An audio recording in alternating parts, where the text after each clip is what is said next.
सभी का बहुत बहुत स्वागत है एबीपी न्यूज पर। और अब इस खास सेशन में जिसमें मेक इन इंडिया 2.0 की बात होगी, लेकिन आज इस मंच पर जो शख्सियत हमारे साथ मौजूद हैं, अगर इनके जीवन को देखें तो इंद्रधनुष के जो 7 रंग होते हैं उसको इन्होंने खुद के भीतर समेट कर रखा हुआ है।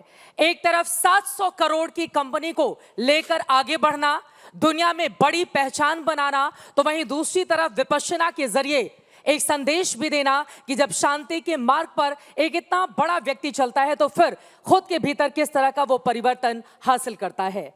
कई बार हमने देखा इंस्टाग्राम पर आप जेन जी के रूप में नजर आते हैं, तो इसी के साथ ही साथ जब ज्ञान की बातें करते हैं तो फिर आप उन तमाम धर्मगुरुओं की बराबरी कर लेते हैं जिनको अक्सर हम सुनते हैं। एक साथ इतने रंग को कैसे समेटकर आपने रखा हुआ है। जोरदार तालियों के साथ स्वागत कीजिए ओरिएंट बेल लिमिटेड के एमडी मधुर डागा जी का। बहुत बहुत स्वागत है आपका एबीपी न्यूज पर। कैसे हैं सर आप? Thank you so much Chitra ji and thank you ABP for having me here. बहुत अच्छा लग रहा है यहाँ पर आकर के, ये मेरा फर्स्ट टाइम है यहाँ पर, सो थैंक यू अगेन, बहुत अच्छा लग रहा है। जिस शख्सियत को इस वक्त मंच पर आप देख रहे हैं, पाली भाषा में 18 टैटू इन्होंने अपने शरीर पर बनाकर रखे हुए हैं। तो आगाज इसी से कर लेते हैं, किस अंजाम के तहत आपने इन कोशिशों को अंजाम दिया? मैंने हाथ पे देखा पाली भाषा में अलग अलग शब्द उकेरे गए हैं, इसके जरिए कैसे आगे बढ़ते हैं? क्योंकि जब 700 करोड़ की कंपनी एक तरफ हम देखते हैं ओरिएंट बेल, और दूसरी तरफ जब आपकी जिंदगी को हम देखते हैं तो दोनों में बहुत पूरब पश्चिम वाला फर्क नजर आता है। और खुद को अगर कुछ शब्दों में परिभाषित करना हो तो मधुर डागा जी अपने आप को किस रूप में दुनिया के सामने रखेंगे? तो ये आपका अच्छा ऑब्जर्वेशन है कि लगता है कि ये नॉर्थ एंड साउथ है, बट है ऐसा नहीं। ओरिएंट बेल का मैनेजिंग डायरेक्टर हूँ, but that is an extension of the way I live my life. मेरी लाइफ में स्पिरिचुअलिटी बहुत इंपॉर्टेंट है और विपश्यना मेडिटेशन के थ्रू मैं स्पिरिचुअलिटी प्रैक्टिस करता हूँ।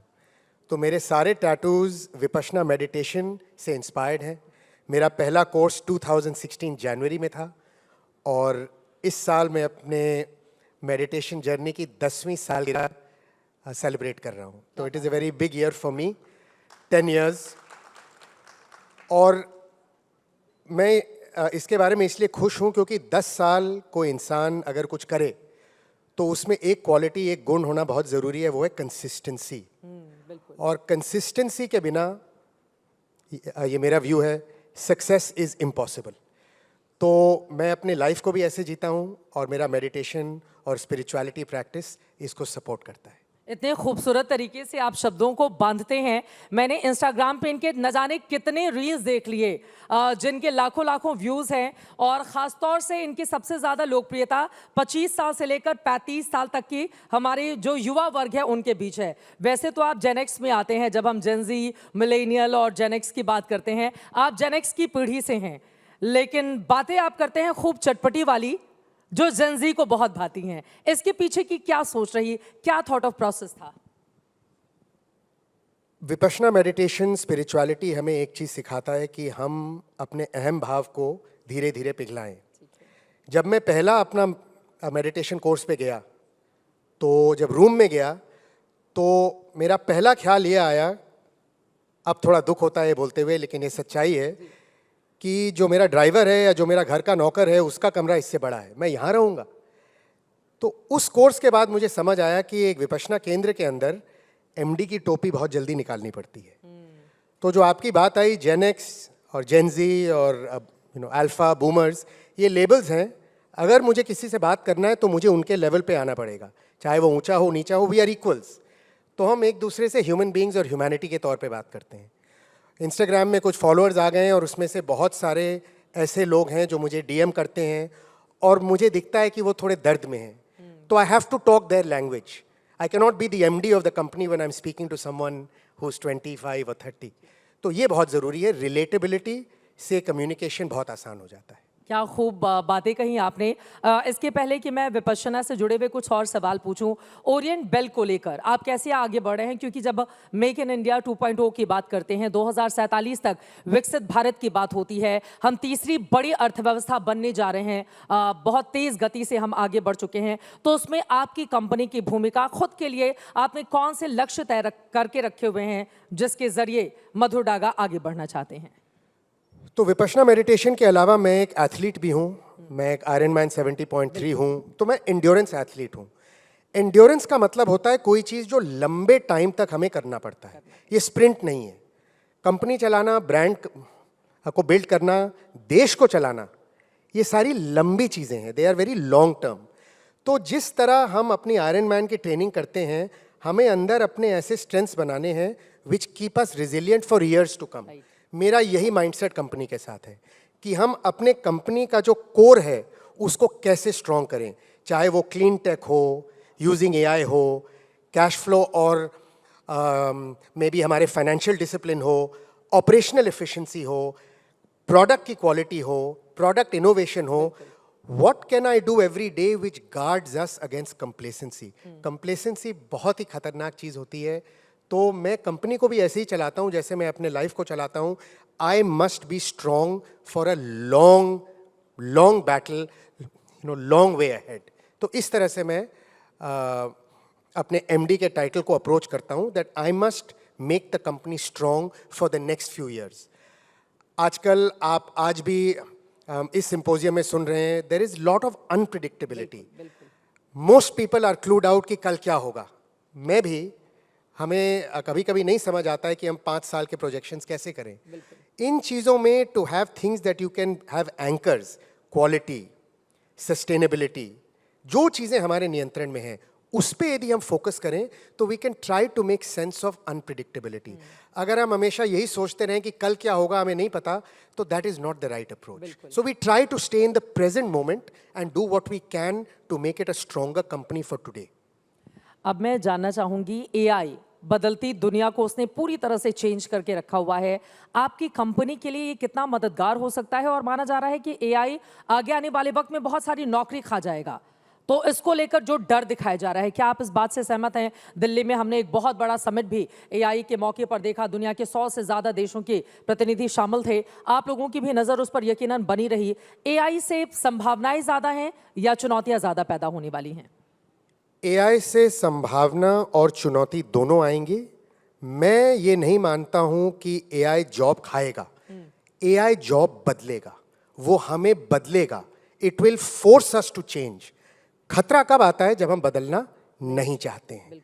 तो चाहे वो जॉब क्रिएटर या एम्प्लॉयर हो, चाहे वो जॉब सीकर या एम्प्लॉय हो, AI will change companies, societies, countries.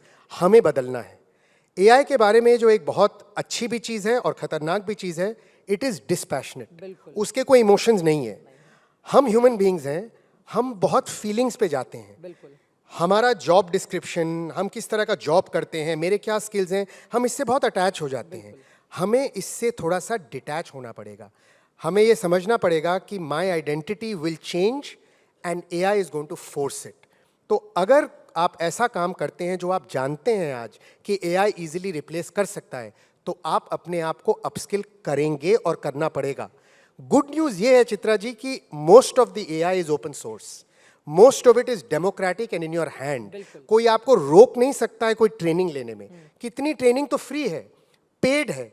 तो कोई ये नहीं बोल सकता है कि एआई में स्किल बनाना में कोई हर्डल्स हैं। हर्डल यहाँ है। तो हमें अपनी मनोस्थिति को चेंज करना है, हमें वो चिपकाव को कम करना है कि मैं यही हूं और ऐसा ही रहूंगा। अगर हमने इस चिपकाव को छोड़ दिया तो एआई के बहुत बेनिफिट्स हैं जॉब में, वर्क प्लेस में। एआई की जो हम बहुत बातें नहीं करते हैं क्योंकि अनफॉर्चुनेटली न्यूज़ में ज़्यादा नेगेटिविटी आ जाती है। AI is going to change people's life in terms of health, in terms of diagnosis of disease. I think it is a gift. Regulation कैसे होगा, गवर्नमेंट्स कैसे रिस्पॉन्ड करेंगे, ये अभी हमें नहीं पता। It's a very new battlefield, but I am sure it will be net positive to the world. और बहुत ज़रूरी है बदलते वक्त के साथ खुद को बदलना और एआई की बारीकियों को सीखना। अगर हम दुनिया में तेज़ी से बदलते हुए मुल्क में सबसे आगे खड़े होना चाहते हैं एक देश के तौर पर, चुनौतियां बहुत सारी होती हैं। आप खुद इतनी बड़ी कंपनी चलाते हैं, इतने लोग आपके अंडर में काम करते हैं, तो वो जो चुनौतियां दिन की सामने आती हैं उनसे कैसे निपटते हैं, खुद के लिए कैसे प्लान तैयार करते हैं, उन चुनौतियों से पार पाने के लिए क्या है फॉर्मूला मधुर डागा जी का? ये बहुत अच्छा क्वेश्चन है। मैं हर रोज़ सुबह अपने दिन की शुरुआत या तो स्टिलनेस मतलब मेडिटेशन से शुरू करता हूँ 65 मिनट, या मैं एक्सरसाइज से शुरू करता हूँ, या तो मूवमेंट या स्टिलनेस। आज मैंने सुबह 6 बजे की फ़्लाइट ली, मैंने प्लेन में मेडिटेट किया. First I start with Stilling my mind. हमें शांति मिलनी चाहिए. अगर हम खुद अशांत हैं तो हर प्रॉब्लम हमारे लिए एक मोल हिल भी एक मतलब माउंटेन रहता है. दूसरी चीज़, हमें अपने सांस पे काबू करना है. We have to be able to breathe. Vipassana meditation एक बहुत अच्छी सीख सिखाता है कि जो चीज़ें आ रही हैं उसे हमें स्वीकार करना पड़ेगा. अभी स्वामी जी ने बहुत अच्छी चीज़ बोली स्टेज में कि the root of anxiety is the disconnect with reality. मैं उस पर ये ऐड करना चाहूँगा, it is not accepting your reality. अगर मैं इस चीज़ पे इंटाइटल्ड हूँ कि मेरे सामने चुनौती नहीं आ सकती है, I am in lot of trouble. तो पहले मुझे स्वीकार करना है कि चुनौती आएगी और मैं वही चीज़ करूँगा जो मेरे नियंत्रण में है. One of my favourite sayings in English is reality is always kinder than imagination. हमारा मन बड़ा चंचल है. जब कुछ भी होता है हम बहुत दिशाओं में चले जाते हैं. We start assuming the worst. When nothing is sure, anything is possible. वो anything नेगेटिव नहीं है, वो anything पॉजिटिव भी हो सकता है. तो जब कोई क्राइसिस आता है, हम सांस लेते हैं, हम अपने आप को ग्राउंड करते हैं और हम वही करते हैं जो हमारे नियंत्रण में है. And most of the time that is enough. उसके आगे हम कुछ कर भी नहीं सकते. बिल्कुल. अब मैं आ जाती हूँ ज़रा आपके उन तमाम वीडियोस पे. मैंने देखा है आपकी मॉम 83 साल की हैं, उनके लिए नए शूज़ ला कर देना, उनको इंस्पायर करना कि नहीं आप रोज़ 10,000 15,000 कदम चलेंगी. वो वीडियो मैंने देखा जो बहुत दिल को छू लेने वाला था. 83-84 साल की उम्र में आमतौर पर जो भारतीय समाज है वो अपनी माँ को कहता है घर से नहीं निकलना, आप बीमार पड़ जाओगी, तबीयत ख़राब हो जाएगी, और आप उनके साथ जाते हैं वॉक पर. बहुत इंस्पायर करने वाला वीडियो है. क्या रही उसके पीछे की सोच आपकी? ये भी मैं विपश्यना पे क्रेडिट दूंगा. विपश्यना में हमें सिखाया जाता है कि माँ बाप का ऋण आप कभी चुका नहीं सकते. आप जितना कोशिश कर लीजिए आप उनका ऋण कभी नहीं चुका सकते. तो we do the best we can.